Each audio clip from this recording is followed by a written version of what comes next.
Like a Dragon Infinite Wealth is, without a doubt, the biggest Yakuza game to date. But is it the best?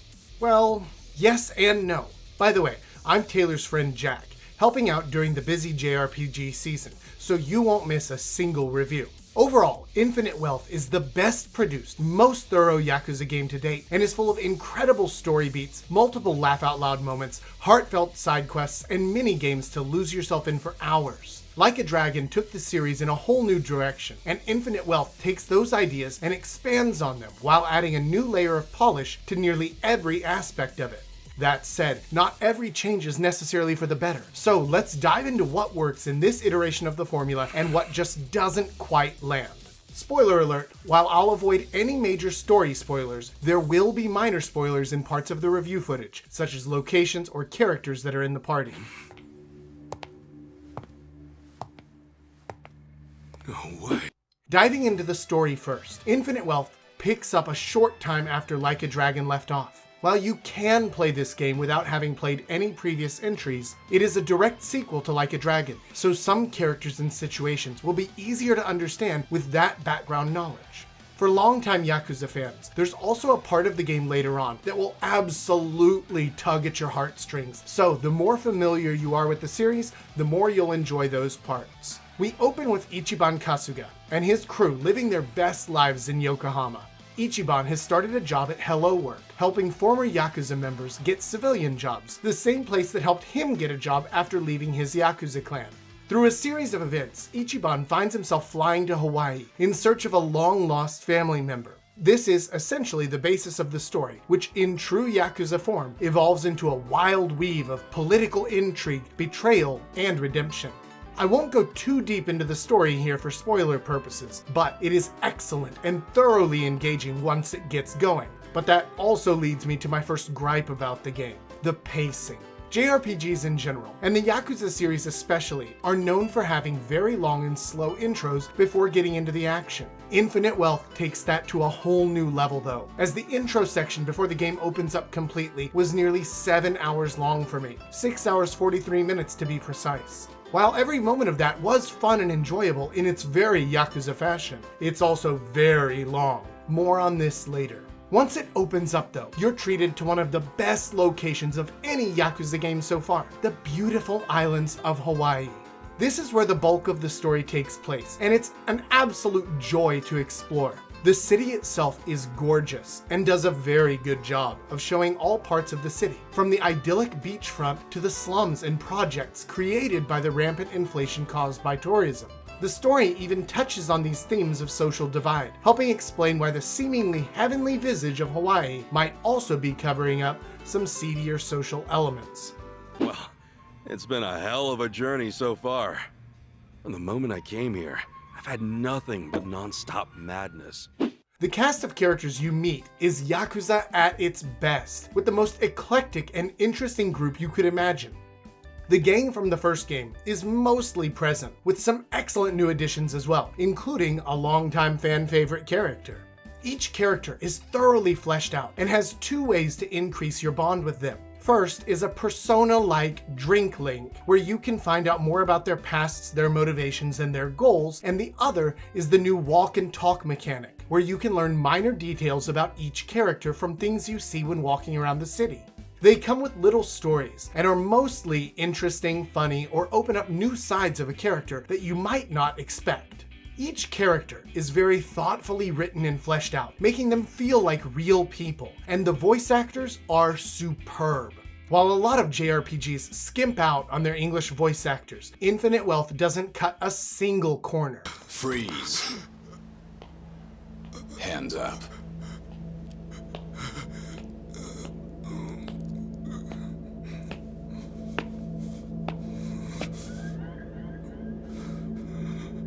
A fitting end for the hero of Yokohama. I doubt Masumi Arakawa would approve. So whether you're playing in English or Japanese, the voice performances are stellar, especially the villains. They really steal the show. However, this might warm the blood.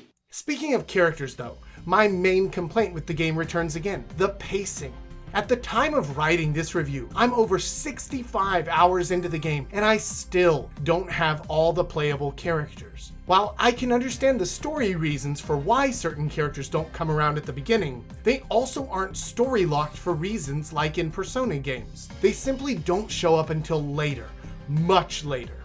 This is a real shame, because the last characters to be introduced were also the last characters introduced in Like a Dragon, and I was really hoping to get a bit more character development from them in this entry. That said, the depth of the character writing, especially the walk and talk mechanic, really helps to make up for the time you didn't have them around. The actual gameplay is where Infinite Wealth really shines and sets itself apart from the other Yakuza entries. For combat, it uses a turn-based battle system, the same as Like a Dragon, but with some nice additions. First off, they've introduced some great positioning mechanics that were sorely lacking in the previous game. While Like a Dragon would let you occasionally hit someone into oncoming traffic or knock them into their friends, this is much more pronounced in Infinite Wealth. When it's your turn, you have a small circle that you can move around in to get better positioning for certain attacks, like inline attacks or circle area of effect attacks, and it makes the combat feel much more alive and dynamic than most turn-based games. The enemies are also moving around all the time instead of just standing in one place, so speed and timing can make or break that special cone-based attack you were planning on using. Another great feature they implemented is friend attacks, where you can knock an enemy into one of your teammates and they will hit it with a full attack, with the benefit of the back attack bonus, which is also a key factor in combat here. Overall, the combat is a ton of fun to engage in and feels like the right mix between turn-based and the older Yakuza-style beat-em-up fighting. Speaking of which, before release, I heard that the game had beat-em-up mechanics for one of the returning characters, but that is not the case. The character simply has a turn-based fighting style based on their old style of fighting, but it is still decidedly turn-based. Well, they have that style if you choose to keep their initial job, which is one of the most outstanding parts of the game, the job system. While Like a Dragon had a great job system that allowed a lot of freedom for how you wanted to build your party, Infinite Wealth just took all of that and added more to it, to great success. Every character has a starting job that is unique to them, but there are also other jobs that open up for them to change into, for a total of 27 possible jobs. They are all designated as either male jobs or female jobs, but they are all viable and all very fun and unique to play. From the male-only Aquanaut or Desperado to the female-only Geodancer or Kunoichi, they are all very cool and play completely differently. The combat in the game can get a bit grindy, with enemies everywhere, and some of the optional dungeons being hours long at a time. So, being able to change jobs around and try different playstyles is a very welcome option to have. Another great quality of life change in Infinite Wealth is that most of the character's stat boosts come from character level rather than job level, so starting a new job at level 1 isn't nearly as punishing as it was before. The way the jobs are introduced is also an absolute treat. Something's happening here.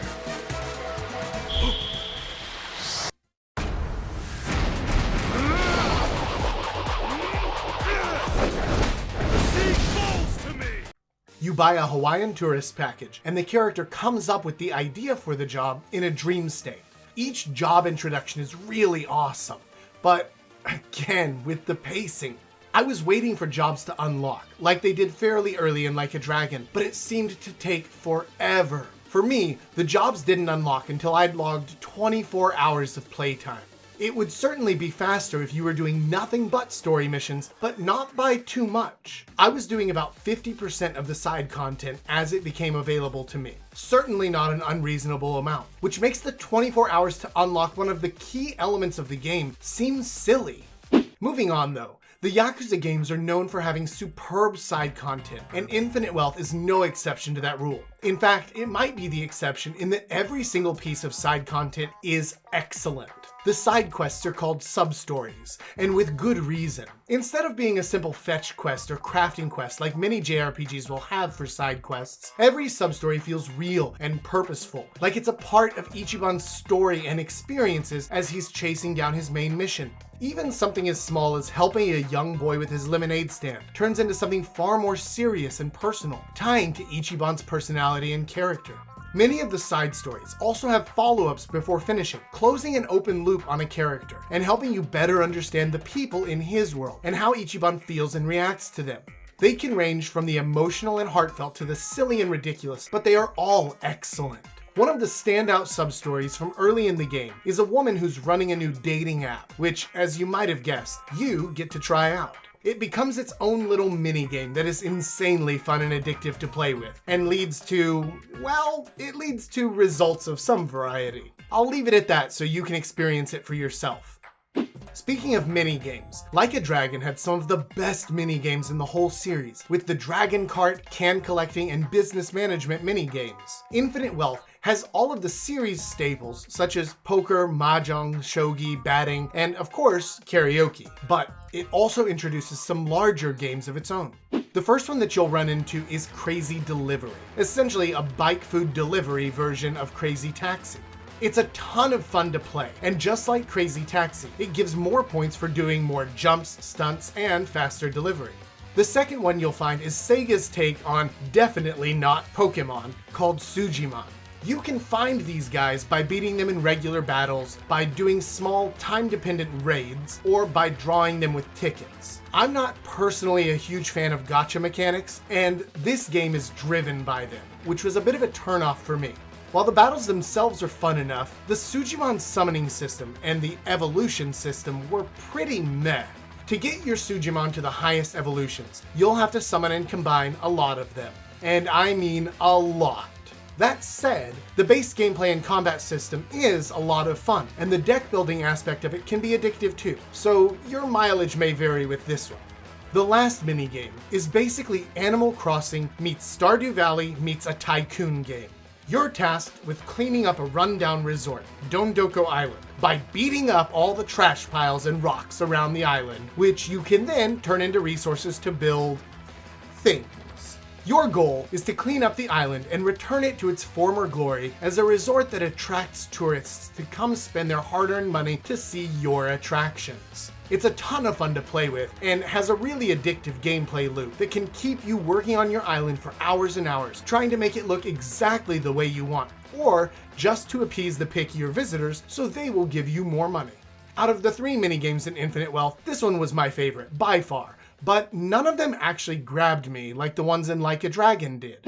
The actual presentation of the game, Hawaii in particular, is a treat to the eyes with its vibrant color palette and relaxed island feel. The game goes out of its way to make this area feel like a vacation, even including a small mini game of sorts, where you can greet random people around the island and make friends with them. It's not much of a minigame and doesn't really add much to the story or gameplay, but it adds a ton to the feel of the island vibe and gives you a small thing to focus on as you're running back and forth across the island for hours. There is fast travel to different points, and even a little Segway type vehicle you can unlock to cruise the streets, but I found myself traveling on foot more often than not, just to see if I could find new friends to unlock.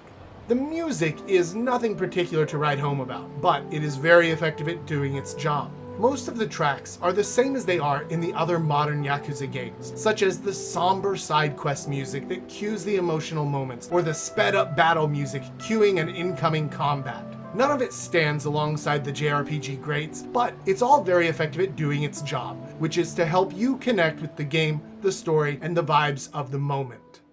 Overall, Infinite Wealth is everything that you would expect from a Yakuza game and then some. It is a ton of fun to play, has an incredible story with twists that you'll never see coming, and characters who kept me engaged and entertained the whole time. Between the brilliant writing, emotional stories, and frankly hilarious moments sprinkled throughout, I haven't wanted to put it down once since its release. It's not a quick ride though. So, if you're going to dive in, be ready for a rather slow start that leads to an incredible journey with Ichiban and his companions, including some truly heart-rending moments, especially for longtime Yakuza players. I feel like I can safely recommend this game as an easy buy to anyone who's a fan of the franchise and JRPGs in general. Even if you've never played another Yakuza game before, it gives enough background information to start right in on this one, and it has definitely earned its place as one of the best in the series and the genre overall. While this is the first game I've reviewed so far on this channel, it's far from the last. And with February as packed as it is, you can look forward to a lot more of these to come in the near future. So make sure that you're subscribed. If you're interested in what Taylor thought about the biggest releases of last year though, including some of the great and not so great JRPGs, click into this playlist right here. And special thanks to Reset Switch, Tyler Kuzawa, and the Miyazaki Man for supporting me over on Patreon. To get exclusive videos and other cool perks, consider supporting me over on patreon.com/thegaming shelf. Thank you so much for watching, and we'll see you next time.